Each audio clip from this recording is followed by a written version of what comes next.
جوڑ پیدا کرنے کے لیے یہ ضروری ہے کہ ہم اپنی زبان کو سنبھالیں. سنبھالنے کیا مطلب ہے؟ جو بات دل میں آئی ہے ہر بات ہم اپنی زبان پہ نہ لائیں. پہلے سوچیں کہ اس کو زبان پہ لانے سے جوڑ پیدا ہوگا یا توڑ پیدا ہوگا. اگر توڑ پیدا ہوتا ہے تو اس بات کو ہرگز زبان پہ نہ لائیں، اپنے سینے میں اس کو دبا کر قبر میں اپنے ساتھ لے جائیں. کبھی زبان پر ایسی بات نہیں لانی چاہیے جو توڑ کا ذریعہ بنے. اور اگر وہ بات جوڑ والی ہے تو اس کو ہم کہیں، لیکن اس کو بھی کہنے کے دو طریقے ہیں. ایک طریقہ توڑ والا، ایک طریقہ جوڑ والا.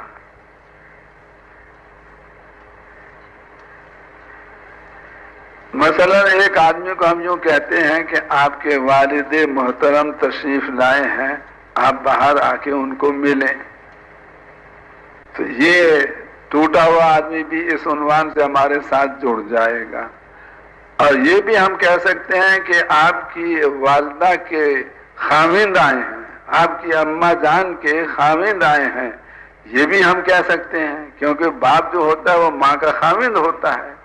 لیکن اگر اس طرح سے اس کی ہم تعبیر کریں گے تو جوڑا ہوا بھی ہم سے کٹ جائے گا کہ تم نے میری بھری مجلس میں میری ماں کا نام کیوں لیا اور کیوں کہا کہ ان کا خاوند. حالانکہ یہ حقیقت ہے، جھوٹ نہیں ہے، صحیح ہے، لیکن یہ عنوان ایسا ہے کہ جس سے جوڑا ہوا بھی کٹ جاتا ہے. تو آج ہم لوگ یعنی صحیح بات کو کہتے ہیں مگر ایسے انداز سے کہتے ہیں جس سے توڑ پیدا ہو جاتا ہے. حضرت ابوبکر رضی اللہ عنہ کی ایک بڑی صفت یہ تھی کہ وہ توڑ والی بات کا جواب بھی جوڑ والے عنوان سے دیا کرتے تھے.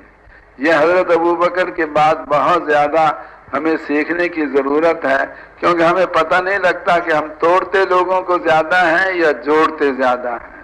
یہ جتنے ہم ذمہ دار ہیں مختلف مرکزوں میں اور شورا والے، اب ہمیں اس دنیا میں تو کوئی ہم سے حساب کتاب لے نہیں سکتا کہ تم نے توڑا زیادہ کو یا جوڑا زیادہ کو. مثلا اب رائے گڑھ میں ہم لوگ رہتے ہیں، اب ہماری بے حکمتی اور ہماری بد اخلاقی کی وجہ سے ایک آدمی یہ سوچ کے کہ بھئی اب یہ تو احسان نے میرے ساتھ بہت برا رویہ اختیار کیا ہے، میں تبلیغ بھی چھوڑتا ہوں، رائے بھی نہیں آؤں گا، کبھی اس کام میں نہیں چلوں گا. تو اگر احسان کی بد اخلاقی کی وجہ سے وہ چھوڑ کے جا رہا ہے، وہ بتا کے نہیں جاتا کہ میں تمہاری وجہ سے اس کام کو اور اس کام کے مرکز کو چھوڑ رہا ہوں. اور جو ہماری بد اخلاقی کے باوجود ہم سے جڑے ہوئے ہیں وہ ہم کو نظر آ رہے ہیں، ماشاءاللہ لاکھ سوا لاکھ کا مجمع بیٹھا ہوا ہے، اور جو ہماری بد اخلاقی کی وجہ سے چھوڑ کے چلے گئے وہ ان کا ہمیں پتہ نہیں. لیکن کل قیامت کے دن ہر پرانے کو حساب دینا پڑے گا کہ آپ نے جوڑا زیادہ کو یا توڑا زیادہ کو، لگایا زیادہ کو یا بھگایا زیادہ کو. اس دنیا میں تو انسان بولنے کا زور لگا کر اگلے کو مطمئن کر سکتا ہے کہ میرا قصور نہیں، جانے والے کا قصور ہے. لیکن کل قیامت کے دن کوئی آدمی کی بات اللہ کے سامنے چل نہیں سکے گی. اس لیے اس حساب کے پیش ہونے سے ہم سب کو اپنا دامن بچانا چاہیے کہ اللہ ہمیں ان میں سے بنائے جو لگانے والے ہوں اور ان میں سے نہ بنائے جو بھگانے والے ہوں. اب حضرت ابوبکر کے پاس دو صحابی آئے کہ رسول پاک علیہ الصلوۃ والسلام نے ہمیں زمین دی تھی، آپ حضور کے خلیفہ ہو، آپ بھی ہمیں زمین دو. تو حضرت ابوبکر نے ساتھی جتنے موجود تھے ان سے مشورہ کیا، سب نے کہا کہ دے دو. تو چنانچہ پرچہ بنا کے لکھ دیا فلاں زمین ہم نے فلاں دو مسلمان صحابی کو دے دی، اور فرمایا کہ حضرت عمر ہماری اس مجلس میں نہیں ہے، لہذا چلے جاؤ لے کر پرچہ اور ان سے کہو وہ بھی گواہی اس پہ اپنے ڈال دے. اب وہ گئے، حضرت عمر نے پڑھا، پڑھتے حضرت عمر کو آ گیا غصہ، اور فرمایا حضور نے تمہیں دیا تھا کیونکہ اس زمانے میں اسلام کمزور تھا، آج اسلام طاقتور ہو چکا، تمہیں دینے کی کوئی ضرورت نہیں ہے. اور تھوکا اس پرچے پر، پھینک دیا زمین پر، لے جاؤ اپنا پرچہ. اب وہ دونوں حیران کہ امیر وہ ہیں، امیر کے پرچے کو مامور ایسے تھوک کے نیچے پھینک رہا ہے۔ وہ دونوں پرچہ اٹھا کے حضرت ابو بکر کے پاس پہنچے اور ان سے سوال وہ کیا جس سے توڑ پیدا ہو جائے حضرت ابو بکر حضرت عمر میں۔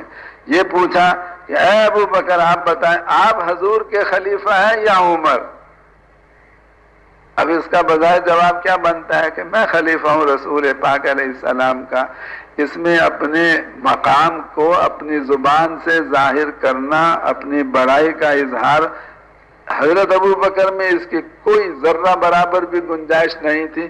کبھی ایسا لفظ نہیں بولتے تھے جس سے ان کی بڑائی ظاہر ہو، اس لیے یہ جواب نہیں دیا کیونکہ اگر یہ جواب دیتے تو فوراً کہتے آپ اچھے امیر ہیں، آپ کا مامور تو آپ کے پرچے کا احترام نہیں کرتا۔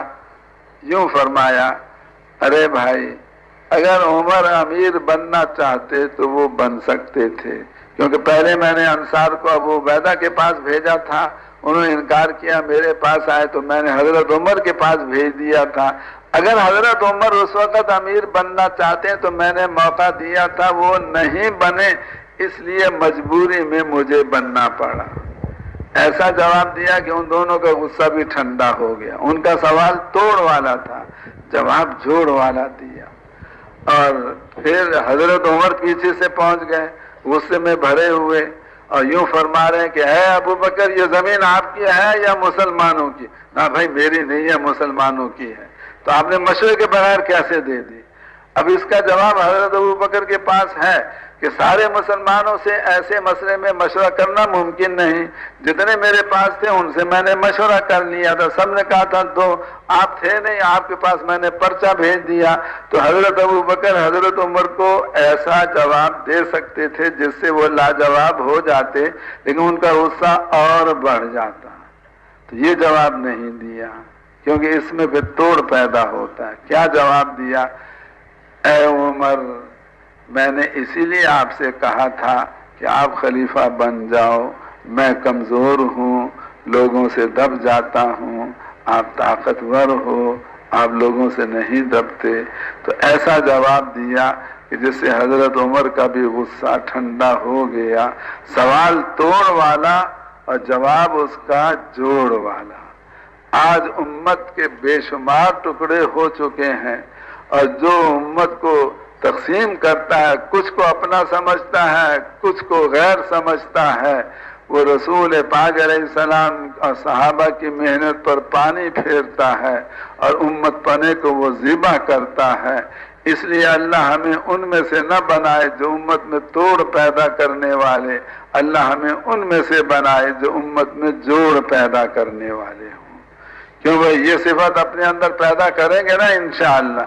پہلے تولو پھر بولو، ہر بول سے پہلے سوچیں کہ یہ بول جوڑ والا ہے توڑ والا ہے۔ اگر جوڑ والا ہے اس کو اس انداز سے بیان کریں جس سے جوڑ پیدا ہو، ورنہ جوڑ والی بات کو بھی آدمی توڑ والے الفاظ سے کہہ سکتا ہے۔